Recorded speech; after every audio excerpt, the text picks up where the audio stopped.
بنصوم ليه؟ صوم ربنا. ايه السبب؟ ايه المغزى؟ سنة الإسلام.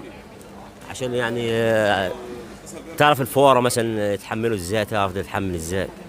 الواحد يتحمل. قوة التحمل يعني. التحمل. انت قربت قوي عن الإجابة. هو الإجابة فعلا التحكم في شهوات الناس. بالظبط كده. ايوه. يعني مش شفات اكل وصوم، يعني من جميع كل حاجة. بالظبط، الله ينور عليك. التحكم في شهواتنا وفي الغيبة والنميمة. ماشي، اتفضل. كل سنة وانت طيب. هسألك سؤال، احنا ليه بنصوم؟ عشان هو فرض علينا شهر رمضان. ايه المغزى؟ عشان طاعة ربنا. طاعة ربنا؟ ايوه. قربتي، بس يعني عايزة إجابة تكون دقيقة شوية. تفتكري ليه ربنا عاوزنا نصوم في رمضان؟ عشان نحس بالفقراء والمساكين اللي هم مش ما بياكلوش وكده. انا درست كده. ايوه، هو معظم الناس فاكرين كده فعلا. أيوة. بس المشكله مش المغزى مش في مش احنا نحس بالفقراء، بدليل ان ربنا منع عننا حاجات حلال جد كتير. ايوه. ضلي كسبتي معانا. شكرا، ميرسي قوي، شكرا، باي باي. احنا بنصوم ليه؟ للتحكم في شهواتنا، وان احنا منع للاكل والشرب. تمام. طيب ايه الفرق بين التراويح والتهجد وقيام الليل؟ هي التراويح بتبقى بعد صلاة العشاء على طول. ممتاز.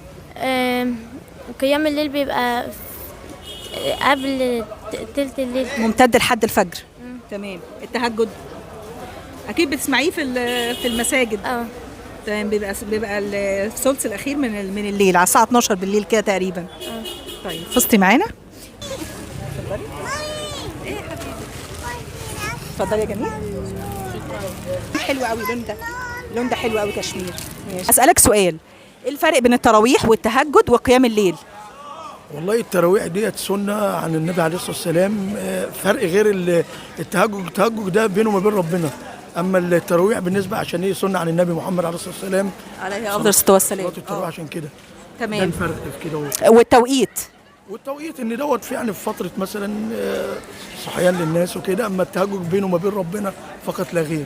ونعم بالله، انت قربت بالاجابه. هو التراويح بعد العشاء على طول، ما تنفعش غير بعد العشاء. ما بقول لحضرتك هي بالنسبه يعني في وقت الناس، في وقت صحيان الناس. اما بالنسبه لصلاه التهجد بينه وما بين ربنا، موحد مع نفسه، ما فيش اي حاجه بينه وما بين ربنا سبحانه وتعالى. ونعم بالله. طيب كسبت معانا هديه. شكرا. يلا، كل سنه وانت طيب. صح السلامه، ربنا يخليك. بنصوم ليه؟ ايه المغزى من الصيام؟ صوم يعني هو عشان نتعلم الصبر وكده يعني، ووصلنا على الرسول وكده يعني، والحمد لله. طيب ايه الفرق بين التراويح والتهجد وقيام الليل؟ التراويح عادي اللي بعد صلاة العشاء وبتاع دوت، والتهجد بالليل يعني الحمد لله. بصلي نار الحمد لله كم الليل يعني قبل الفجر كده. تمام. والحمد لله يعني.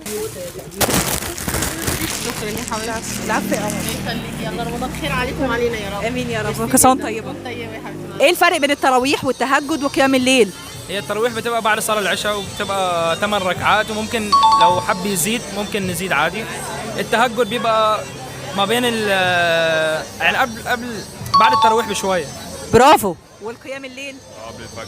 قبل الفجر بشوية. قيام الليل ممتد لحد الفجر. الله ينور عليك. طب حضرتك بقى شايف ان احنا بنصوم ليه؟ ايه المغزى من الصيام؟ عشان نرضي ربنا كده ونصلي برضه. احنا بنصلي كل سنه، كل يوم المفروض نصلي، بس بنقربوا من ربنا اكتر يعني في رمضان. تقرب من ربنا. مفيش مغزى من الصيام؟ واحد الأركان الخمسة. ايه برضه حاجة أساسية طبعا. لا، في مغزى في الصيام.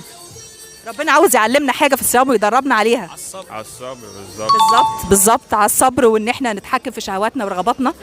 فحتى عشان كده حرم علينا الحلال، مش موضوع اكل وشرب بس. لا صح فعلا. في اللي عنده حاجات مثلا وحشة بيحاول يعدلها في رمضان. تسلم ايدك.